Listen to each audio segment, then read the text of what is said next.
Cold war के दौर पे दो आइडियोलॉजी के दरमियान जंग थी, एक कैपिटलिज्म एक कम्युनिज्म। इस वक्त आइडियोलॉजिकल बेसिस पे अलाइंस नहीं है, बल्कि प्रैग्मेटिज्म के बेस पे अलाइंसेस मौजूद हैं।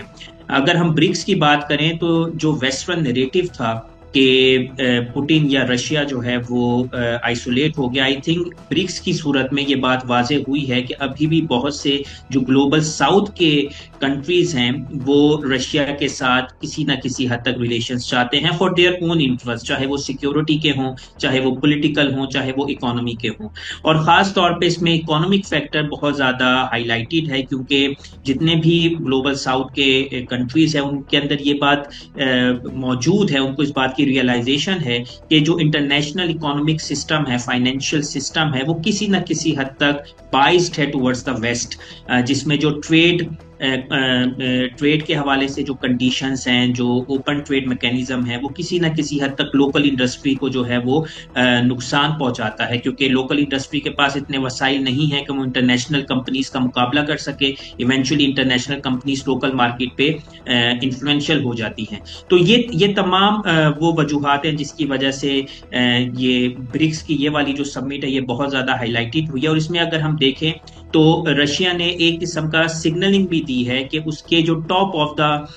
लाइन जो इकोनॉमिक जाइंट्स हैं उनके साथ उसके ताल्लुकात हैं, जिसमें चाइना सर फहरिस्त है, जिसमें इंडिया भी मौजूद है, और उसके साथ साथ जो इमर्जिंग इकोनॉमीज हैं साउथ अफ्रीका, ब्राजील, उसके साथ रशिया के बड़े अच्छे ताल्लुकात हैं। और इसमें एक बात जो मद्देनजर रखने की जरूरत है कि ये ब्रिक्स ऑल तो बहुत बेहतरीन अभी तक हुई है, लेकिन इसमें जितने भी कंट्रीज के लीडर्स ने स्पीचेस दी हैं उसका सिक्योरिटी, पॉलिटिकल और इकोनॉमिक तीनों डायमेंशंस में वो स्पीचेस गई हैं। लेकिन अगर हम इंडिया में प्राइम मिनिस्टर मोदी की स्टेटमेंट्स को देखें, जो स्पीच को देखें जो उन्होंने ब्रिक्स समिट में की है, that was purely based upon economy. तो इससे साबित होता है कि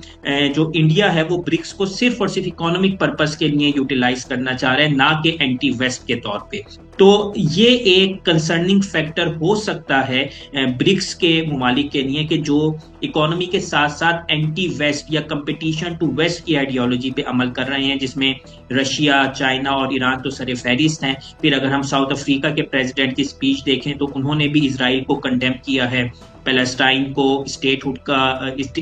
का दर्जा देने का मुतालबा किया है। लेकिन अगर एक तरफ हम इंडिया की बात करें तो उसमें कोई पॉलिटिकल एम्बिशन साबित नहीं थे, उसमें कोई सिक्योरिटी की बात नहीं की गई, सिर्फ और सिर्फ बिजनेसेस की बात की गई। तो ये तमाम बहरहाल मद्देनजर चीजें रखने की जरूरत है कि अगर ब्रिक्स को एक कंपिटिटर टू द वेस्ट बनना है तो एटलीस्ट आइडियोलॉजिकल डोमेन में भी एक साथ कंसेंसस के साथ आगे बढ़ना होगा। अगर आइडियोलॉजिकल कंसेंसस नहीं हुआ तो चाहे जितनी भी कोलैबोरेशन होगी, मेरा नहीं ख्याल ब्रिक्स जो है वो वेस्टर्न इंस्टीट्यूशंस को चैलेंज कर पाएगी। मज़ीद न्यूज अपडेट्स और डिजिटल स्टोरीज के लिए सब्सक्राइब करें डॉन न्यूज पाकिस्तान।